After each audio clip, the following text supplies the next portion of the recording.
Assalamualaikum warahmatullahi wabarakatuh. Kita lanjutkan kembali praktis eh, pembahasan praktis kita. Kali ini kita di section 3 di bagian kedua mengenai ER diagramming convention. Bagaimana kita akan mengingat kembali bagaimana sebenarnya cara menggambar ER diagram sesuai convention atau sesuai kesepakatan atau sesuai yang diperkenalkan secara global, ya. Jadi ada nanti bagaimana cara menggambar entitas, atribut dan relationship-nya. Oke. Jadi kita ingat kembali bahwa di ER diagram entitas itu diwakili oleh softbox atau kotak yang di sudut-sudutnya adalah lengkung, ya. Nama entitas masuk di softbox, di dalam softbox-nya. Jadi tulisan employee, job, departemen di dalam softbox. Nama entitas selalu tunggal, ya. Nah, entitas selalu tunggal dan ditulis huruf kapital semuanya. Nah, ini adalah entitas. Selanjutnya ada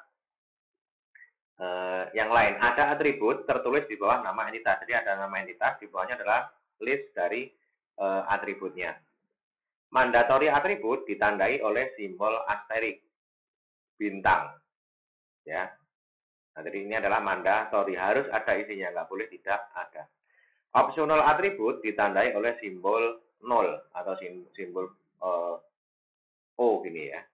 Jadi ini adalah mandatory atribut, commission, ya. Unique identifier ditandai dengan simbol hash.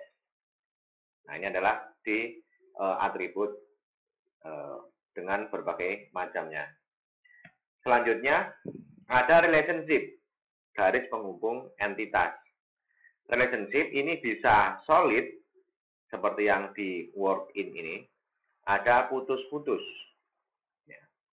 Garis ini berujung single to, ini single to ya, yang satu, atau cross-foot yang banyak.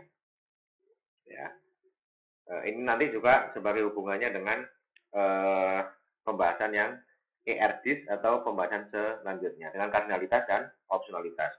Sebenarnya kita pasti sudah paham ya, kardinalitas dan opsionalitas digambar dengan ER diagram. Tapi karena kita mengulang, maka di sini konteksnya adalah belum dibahas. Nah, sekarang kita langsung ke latihan. Perintahnya draw the entities, hairstylist and client. Atributnya apa? Tentukan mandatory atau opsional. Kemudian mengidentifikasi juga unique identifier-nya. Kemudian tulis relationship-nya atau kata-katanya itu dalam English. Jadi bukan gambar, jadi masih dalam English, ya. Nah, kita bentuknya akan seperti yang di slide sebelumnya, ada nomor-nomor yang mewakili satu paragraf. Ya, kita mulai nomor 1. Ya, saya akan tampilkan juga langsung saja di sini saya tampilkan coretan-coretan saya gitu ya. Ya, kita lanjut. Nomor 1, in our salon we have a number of hairstylists. Di salon kita punya beberapa hairstylist. They are all salaried employees. Semuanya dianggap sebagai karyawan yang digaji. So we keep a record of their. Nah, jadi kita menyimpan catatan-catatan. Yang pertama adalah first name, last name, address, phone number, social security number, and salary. Nah, dari 1, 2 ini kita bisa ketahui. Di sini kan tugasnya di atas ini adalah draw the entities, hairstylist, and client. Jadi entitasnya ada hairstylist dan client.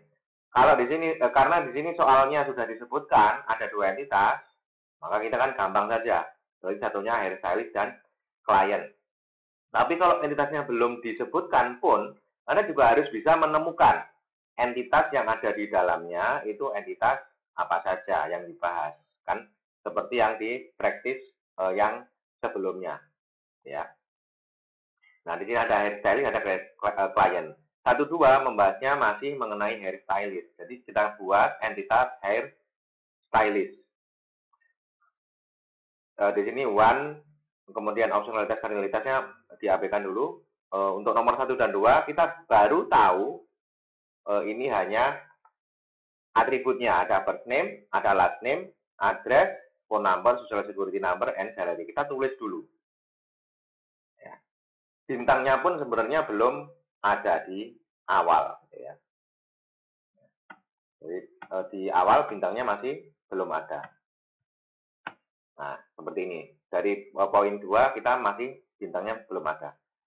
Nomor 3, during the course of a day, a hairstylist may see several clients. Berarti satu hairstylist ini bisa menangani beberapa klien. Berarti kliennya nanti ini adalah many. Hairstylistnya one, many. Relasinya mereka itu adalah one to many. Di sini simbolnya nggak baku, ya, tapi supaya bisa masuk catatan sini. Jadi antara hairstylist ke klien itu kan one to many. Oke. Nomor 3 kita tahu relasinya. Kemudian on a slow day, a hairstylist may not work on anyone at all. Kalau harinya sedang sepi, seorang hairstylist ini dia nggak bekerja sama sekali. Di sini ketahuan bahwa opsionalitasnya hairstylist ini adalah 0. Jadi hairstylist ada kalanya kliennya 0, sehingga dia minimalnya adalah 0. Ya, minimalnya 0. Ya, ketahuan di poin ke-4. Jadi nggak harus seorang hairstylist ini pasti dapat setiap harinya, kan nggak harus. Nah, ternyata ada juga yang ada kalanya di hari yang sepi, nah itu hairstylist kliennya 0. Oleh karena itu kita harus tulis minimalnya bisa 0. Ya. Kemudian nomor 5, we have several walk-in clients and they each get assigned to one hairstylist. Jadi ini dari nomor 5 ketahuan klien, masing-masing klien ini ditugasi atau yang bertugas untuk bertemu ini hanya satu orang hairstylist saja, nomor 5. Ya. Ketahuan bahwa relasinya dari klien ke hairstylist berarti adalah ya, many to one. Nomor 6, we just ask for their first name. Klien ini kita hanya tanya untuk first name saja. Nah, jadi gambarnya kalau yang di nomor 6 ini mungkin sepertinya masih first name saja kan ini ya. Jadi yang ini diabaikan dulu. Jadi yang klien ini hanya first name saja. Oke. Jadi bentuk awal dari 1 sampai 6 ini masih seperti ini. Masih yang di atas ini. Ya. Oke. Selanjutnya, nah. Nomor 7. We also have customers who call to make the appointment. Jadi ada bentuk atau model customer yang lain yang dia janjian atau pelanggan kan gitu ya. Pelanggan. Jadi nggak hanya customer yang cuma sekali datang, sekali melintas terus mampir, nggak hanya seperti itu, tapi ada juga yang langganan terus dia janjian. When they do this, kalau dia jadi appointment atau maksudnya dia melakukan appointment janjian, we ask for their first name, last name, and phone number. Jadi di sini ketahuan bahwa di klien ini selain yang awal tadi ada first name, nah yang tipe kedua klien ini adalah first name, last name, dan phone number. Sehingga atributnya klien ini mestinya 3. Ya. Di nomor 8 kita ketahuan bahwa atributnya klien ini mestinya 3. Kemudian yang first name di klien yang pertama dia tanya, maksudnya klien yang bentuk poin nomor 6 tadi, bentuk klien pertama dia ditanyakan first name. Bentuk kedua dengan yang appointment ini dia ditanyakan juga. Berarti first name ini bisa dibuat mandatory. ya. Karena pasti semua klien pasti ditanya first name-nya kan ya berarti. Nah, kalau yang last name dan phone number ini dia opsional. Kenapa? Karena yang di customer model yang pertama itu dia first name-nya saja yang ditanya, last name dan phone number kan nggak ditanya. Nah, untuk bisa mencakup customer itu bisa mencakup semuanya, dua tipe customer tersebut, maka yang last name dan phone number ini dibuat opsional. Ya. Artinya ketika nanti ada klien yang datang itu model pertama, yang cuma mampir, maka last name dan phone number-nya pasti kosong karena dia nggak ditanya.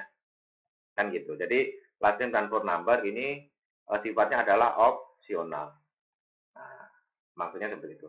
Nah, saya ingat kembali yang di atas ini kita belum tahu opsionalitasnya ya, atau mandatory opsionalnya. Kita kembali lagi ke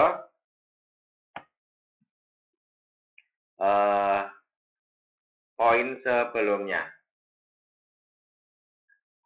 Bagaimana si opsionalitasnya atribut hairstylist? Nah, untuk yang di first name, last, address, phone ini bisa ditentukan bahwa semuanya adalah mandatory. Kenapa? Karena ketika seorang hairstylist ini menjadi atau melamar ke perusahaan tersebut, maka dia dicatat record-nya seperti ini. Sehingga seluruh employee itu punya record yang ini. Jadi semuanya ini adalah mandatori. Ya. Kelupaan tadi agak kita balik sedikit. Oke. Nah, selanjutnya tadi sampai mana ya? Ya nomor 8 sudah. We also ask if they would like a specific hairstylist. Nah, mungkin nggak masuk ke sini. Jadi ada kalimat-kalimat yang mungkin memang ya namanya ini ya skenario atau kita hasil wawancara kan konteksnya kita wawancara kita catat gitu ya. Ada poin-poin yang memang nggak kepake di hair diagram. Oke. If they have no preference, we assign one of them. Jadi ditanya ketika datang dia ditanya apa mau ke yang tukang cukurnya siapa atau hairstylistnya siapa, sudah punya yang langganan mencukur atau belum. Kalau belum maka kita menugaskan satu. Okay. Of course they are allowed to switch to another hairstylist for their next visit to the salon.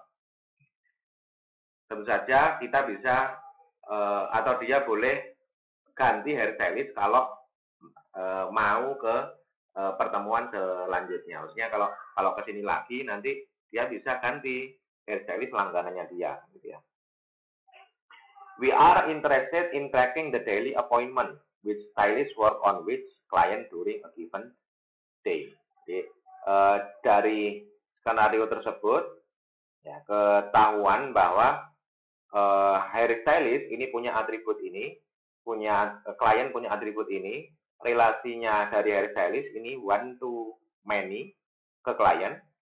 Yang hairstylist ini tadi ketahuan ada minimal 0, maksimal banyak, ya. Yang klien ketahuan, ya, minimal 1, maksimal 1 ini di sini. Nomor 5, we have several walk-in client and they each get assigned to one hairstylist. Berarti kalau ada klien, kalau dari sini konteksnya walk-in client, kalau ada klien ini ditanganinya ini hanya one and only one hairstylist. Jadi hanya satu hairstylist. Nggak bisa satu klien itu yang nyukur 2 orang, itu nggak bisa. Jadi di sini kliennya minimal 1, maksimal 1 gitu ya. Oke. Kemudian kita maju lagi. Tugas yang terakhir adalah instruksi selanjutnya adalah write out the relationship in English.